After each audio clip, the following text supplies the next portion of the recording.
Phoebe Plummer, who is one of the 16, was going to read this statement.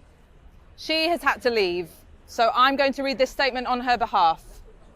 I'm Amy Pritchard. I was jailed in March 23 for using the words climate change and fuel poverty in court. I was jailed again last year after the same judge, Judge Reed, threatened the jury with criminal charges if they applied their conscience to the case. But from now, I'm Phoebe Plummer. Today, the Court of Appeal has passed judgment on the sentences of 16 people aged between 22 and 78 who were jailed for a combined 41 years for taking non-violent direct action against the oil industry. I am one of the 16. I was jailed for 2 years for throwing soup at the glass covering Van Gogh's sunflowers. My sentence was upheld. The judge at the Crown Court had said that there was no difference between throwing soup at the glass of a painting than throwing soup at a person. The Court of Appeal here seems to have agreed with him. There should have been 17 of us. 2 years ago, one of the tunnellers group, Xavi, who was 22, took his own life following a period in jail. And today, the Court of Appeal makes no mention of him. There were some minor reductions to the sentences of the Whole Truth 5. Roger's sentence is down from 5 years to 4 years. Daniel and Lou's from 4 years to 3 years. Cressy and Lucia down to 30 months from 4 years. But let's be clear what that means. These fucking nuts sentences followed hot on the heels of Lord Wolney's report calling for opponents of the oil and arm industries to be treated like organised criminals. This is hardly surprising coming from Wolney, given that he's a paid lobbyist for the oil and arm industries. What is surprising is that the government presented his recommendations as independent and that they were acted upon.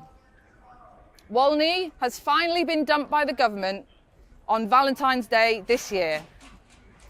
There must now be an investigation into how an oil and arms lobbyist was able to corrupt our country's legal system so far with so little accountability, and how others, such as Policy Exchange, continue to do so. For clarity, this is what the Court of Appeal has decided this morning. The Whole Truth 5, Roger Hallam, down from 5 years to 4 years.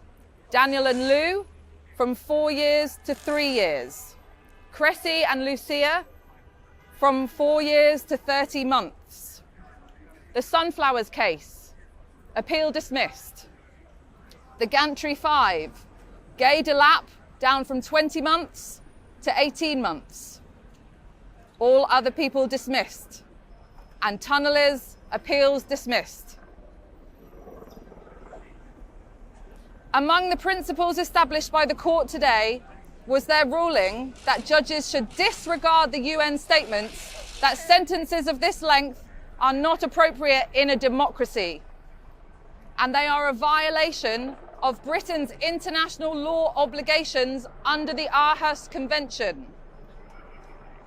With this judgment, the Court of Appeal here makes its priorities clear: protecting corporations that profit from destruction at the expense of ordinary people acting to stop climate breakdown. Only yesterday, it was reported again how oil barons are using the threat of billion-dollar lawsuits to stop countries phasing out fossil fuels. The law has been instrumentalized to sponsor mass death. Our democracy is being sold off to the highest bidder.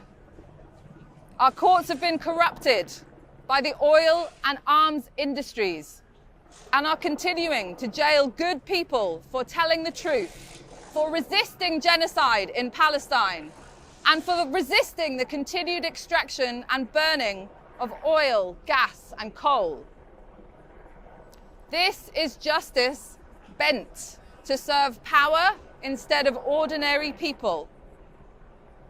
If Lady Justice Carr thinks that these sentences will act as a deterrent, then she is wrong. Already we are coming together in our thousands to resist the jailing of political prisoners and to resist the corruption of our courts. Now is the time to join us, to act for freedom, our future, and for the liberty of our political prisoners. Courage calls to courage everywhere. Today, many of the 16 remain behind bars, silenced and jailed for exposing the crimes of big oil. So I'd like to end by reading from a short statement 13 of us wrote together.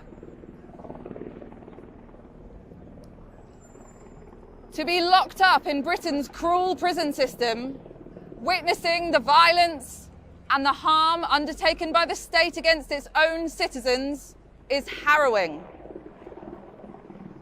But our resistance is not like the addiction to fossil fuels.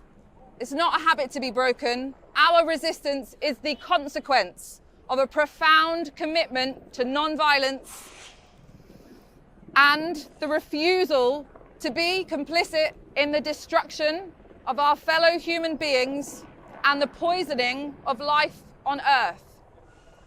We can never give up. The state-sponsored assault on our living planet gives us no choice. We will never give up, and we call on you, all of you who know that what is happening is so wrong, to join us in refusing to be bystanders.